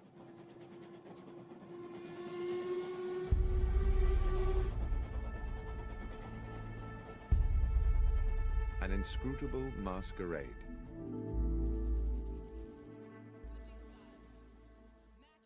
In a drawer in the bureau of an upstairs room of my current home, there is a locked cedarwood box which I inherited as a youth from my grandfather. This is, one might say, my box of secrets. When I was young, it contained the treasures of boyhood, a catapult, a lump of beeswax, the carapace of a crab. For many years since, it has been the repository of an archive, admittedly a ragged and disordered archive, a collection of notes and scribblings concerning some of the many cases of my lifelong friend, the consulting detective Sherlock Holmes, which, for one reason or another, I never took the trouble to write into proper reports. Having had recently a little time on my hands, I reopened this box of yellowing notebooks, and it seemed to me that several of the cases, given the ocean of time between those events and the present day, would now bear telling. And I begin by chronicling an adventure which I may have dismissed for several reasons, not because it lacked baffling and intriguing elements, on the contrary, but mostly, I think, because it was, for me personally, such a dizzying and distressing experience. It was a Wednesday evening in July, at the end of a day of strait-jacketing heat, and I sat next to the open window of our parlour at Baker Street, drinking in the air and hoping for the liberating ripple of a breeze. The newspaper on my lap reported the release from police custody of a known criminal, Tobias Organ, arrested some days previously for the murder of Max Zimmerman, a moneylender shot through the head in his small apartment in Wardour Street. In the end, there'd been insufficient evidence to charge Organ with murder, even though the police clearly thought him culpable. Strangely enough, I had once met Organ myself. He had come to me as a patient suffering, as I recall, from a severe lesion to the lower back, which he maintained had been caused by a fall against a metal stanchion, but which I had little doubt was in fact a stab wound. My diagnosis was supported, I believe, by his barely veiled threat that I should under no circumstances make known his injury to anyone else. He had, an unforgettable, menacing way with him, and I had felt immense relief when he left my surgery. I'd been looking forward to discussing the organ case with Holmes, who would certainly have some views on the subject, but when he finally appeared for dinner he was irritable and uncommunicative, and from these symptoms I guessed him to be in the process of some taxing mental work. All the same, I had no wish to sit out the meal in silence. "Stifling weather to be out and about, Holmes," I said, peppering a slice of beef. "Indeed, Watson, and equally stifling to be in." He busied himself with cutting into a potato. After a while I said, "I've not seen you today. I presume you were somewhere on business." "Yes, Watson, I was." Another pause, the chink of cutlery. "Somewhere local?" "Somewhere very local, Watson. I'd expect you'd like to know where." "Well, I've no wish to be intrusive." "In the basement. I've been all day in the basement of our house. And since your desire not to be intrusive is clearly struggling against your overwhelming curiosity to know, I will tell you why I was there." And he paused and smiled, in the full confidence that you will not breathe a word to a soul about it.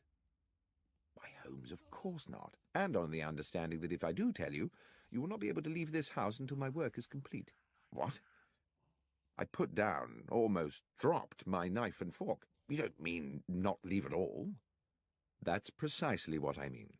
So it may be that you would prefer to forego my secret rather than consent to becoming a prisoner here for what might be several days." Hopelessly intrigued, I gave no thought to the discomfort of being shut indoors in this sultry heat, no thought to the boredom, not even any thought to the fact that I had appointments in my diary.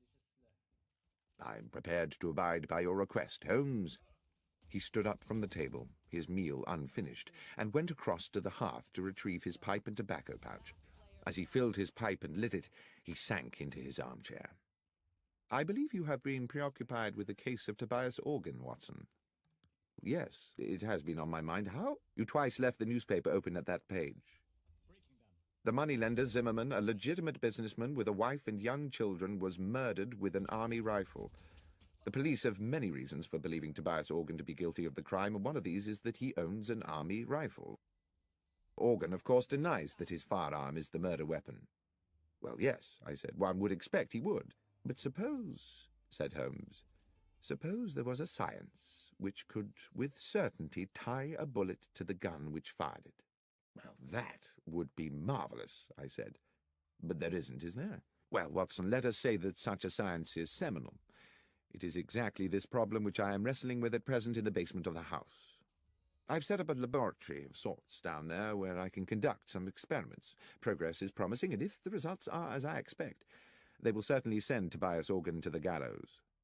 But Organ is an utterly ruthless villain, undoubtedly guilty of a number of murders, but devious enough always to palm them off on others. If he were to gain even an inkling of my work, we would be in the utmost danger." "I can see that you would be in danger, Holmes, but how might I be? As I say, Watson, Organ is ruthless. To get at any enemy, his favorite trick is to abduct someone close to his adversary, often with, I'm afraid, horrific consequences. You know too much now, and since I'm not prepared to put you at risk in that way, I fear you must sit it out in these apartments. You must not answer the door, you must stay away from the windows, no visitors. You must lead the life of a prisoner until such time as this matter is settled." "Well," I said, "it might be good for me.